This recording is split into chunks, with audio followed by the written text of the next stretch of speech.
What is going on, ladies and gents? How are you doing? Back again with another Call of Duty Modern Warfare commentary video, and I'm playing here some Spec Ops. And the thing about Spec Ops is that it's actually very fun to play if you want to rank up quickly and you don't want to deal with the same old stuff in online, which is hit markers, hit detections not working, flawed skill-based matchmaking, all that stuff, etc., etc.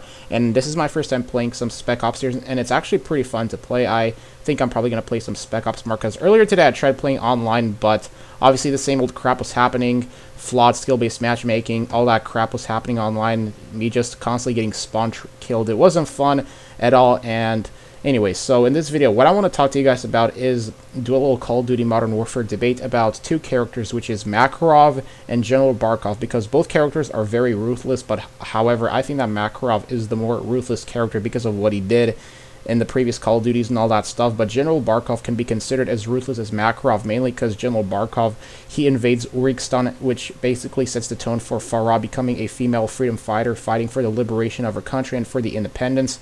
Now, the thing that I always found a bit weird about the Modern Warfare campaigns, going back all the way to Call of Duty 4, up all the way to this Call of Duty Modern Warfare here, is the fact that Infinity Ward makes it all the time where Russia is portrayed as the antagonist and the bad guys, while it portrays, you know, the US and the British as the good guys, because the Modern Warfare campaigns mostly consist of the USA fighting alongside England against the Russians and all that. And because most of the Call of Duty Modern Warfare campaigns are based off of the United States having a war with Russia. And going back to Makarov, now Makarov doesn't make any appearances in Call of Duty 4. However, the only thing that happens is that he is a reference in Call of Duty 4, particularly in the mission where when you're private, I forgot who you're playing as, but it's the mission where when you invade Iraq, because it's based off of the actual invasion of Iraq, and then Makarov detonates a nuke, which practically kills 30,000 US soldiers, and that, of course, angers General Shepard, and that drives General Shepard pursuing Makarov, because Makarov was later determined to be the one responsible for detonating that nuke, which killed so many US soldiers. So later in the Call of Duty 4 campaign, of course, the mission All Gillied Up takes place, because I believe that mission takes place after the nuke gets detonated in the mission, in which kills 30,000 US soldiers, and then your Captain Price, you're sent on an assassination mission alongside Captain Macmillan. And the thing about the All Gillied Up mission is that it takes place in Pripyat, Ukraine, and it takes place during the Chernobyl disaster, because as you guys don't know, there was actually a Chernobyl disaster that occurred 30 years ago, to be exact. Well, it was like 34 years ago, in which Ukraine, which used to be a part of the Soviet Union, a nuclear reactor exploded in the Chernobyl city of Ukraine. And since then, Chernobyl and Pripyat, those cities have practically become a ghost town, because those cities have been deemed uninhabitable by the Ukrainian government. So that's what the mission takes place.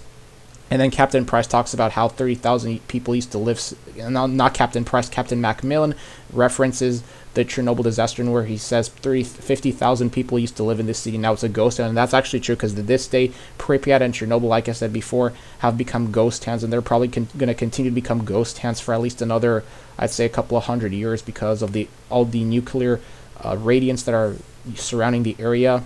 And of course, that's not healthy to live in an area like that, and you can't even live in an area like that if there's going to be a bunch of nuclear radiation surrounding it. So going back to the thing, the assassination mission fails, because the only thing that happens is that Zakhaev loses his arm, and then Makarov actually rescues Zakhaev from getting killed by Captain Price and Captain Macmillan. Then that's what allows Makarov to earn Zakhaev's trust. And then Yuri was actually also in the vehicle in which Makarov was in, but he was in the back passenger seat, while when Makarov rescues Zakhaev, Zakhaev goes to the front passenger side and all that stuff. So that's that. And then in Modern Warfare 2, that's when Makarov really makes a full appearance. It's because you guys remember that No Russian mission. That's the mission that involves killing innocent civilians at an airport in Moscow, in which General Shepard sends Joseph Allen practically on a suicide mission, because we all know what happens if you're an OG Call of Duty gamer like me. Joseph Allen gets killed because Makarov realizes that you're American. He realizes that you're undercover. And that's just the guy that Makarov is. Makarov is that type of person that always is one step ahead of his opponents, because Makarov, he's kind of like he kind of reminds me of Pablo Escobar from Narcos, in which he was always one step ahead of his enemies, you know.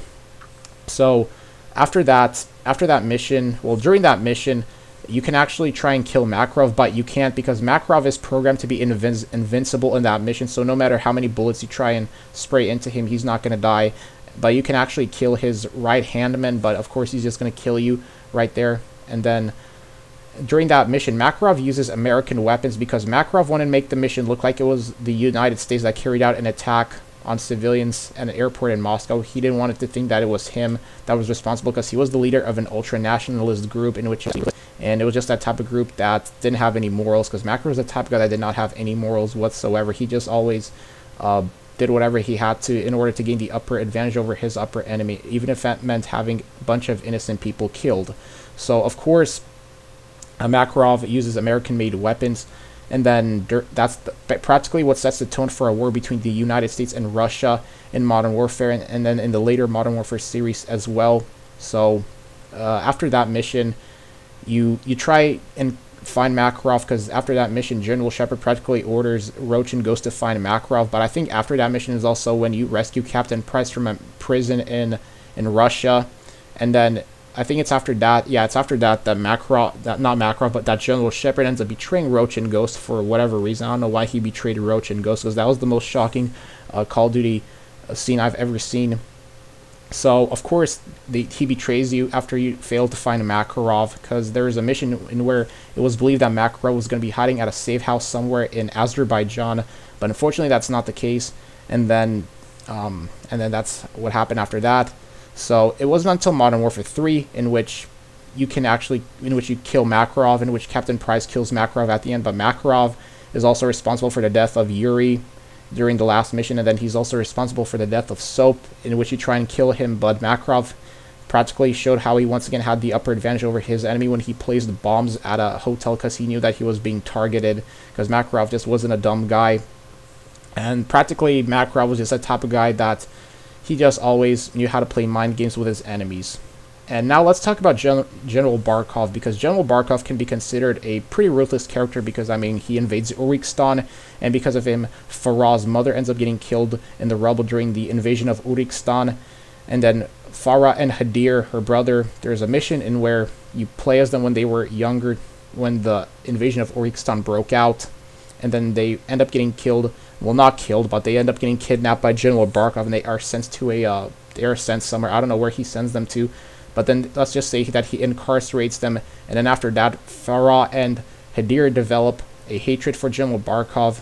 Well, it looked like it, but then Hadir betrays Farah in Call of Duty in the mission, and then Farah practically makes it her goal to not only go after her brother, but then go after General Barkov as well, because General Barkov, he was just that type of guy that you didn't want to mess with. I mean, General Barkov, he can seem like a pretty intimidating character in Call of Duty.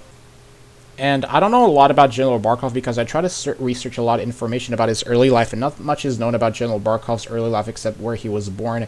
And the earliest references to General Barkov was when it talked about how he joined the Russian military and he climbed through the ranks, and he would end up becoming the commander of the Russian military. But if you compare Makarov and General Barkov, I have to say that Makarov is definitely the more ruthless character, because after all, if he can get access to a freaking nuke, then it just goes to show you how completely crazy that guy is and the steps that he takes to get what he wants. But going back, both Makarov and General Barkov seem like very intimidating Call of Duty characters, but with Makarov, it took longer to kill him, while in General Barkov, it only took the entire campaign of Call of Duty Modern Warfare to finally kill him. But if you compare Makarov and General Barkov, and if you put them in the same boat together, then I think that would have meant even more destruction in Call of Duty, because I can only imagine how the Call of Duty campaigns the Modern Warfare campaigns would have fared off had General Barkov and Makarov made an appearance together. And those guys practically just show you how they are ruthless completely and how they do whatever they do in order to get what they want, because, I mean, they just have no sense of morals at the end of the day, and it's just crazy to think how, how Infinity Ward would produce those type of characters and portray them. But I mean, at the end, I feel like Infinity Ward did a pretty decent job of introducing Makarov and General Barkov to the Call of Duty Modern Warfare campaigns, because they are what made the Call of Duty Modern Warfare campaigns interesting at the end of the day. And I wonder how long it took them to come up with the whole idea of Makarov and General Barkov together and all that stuff. But anyways, guys, let me know, who do you think was more ruthless, Makarov or General Barkov? But that probably might not even be a question, but we can still have a little debate about this, and yeah, in the comment section below. So if you guys enjoyed this video, if you want me to talk about anything else in Call of Duty, then please let me know in the comment section below. And if you enjoyed this video, make sure to leave a like, comment, subscribe, follow me on Twitch, Twitter, Instagram, links are below in the description, and I'll talk to you guys later. Y'all have a good one.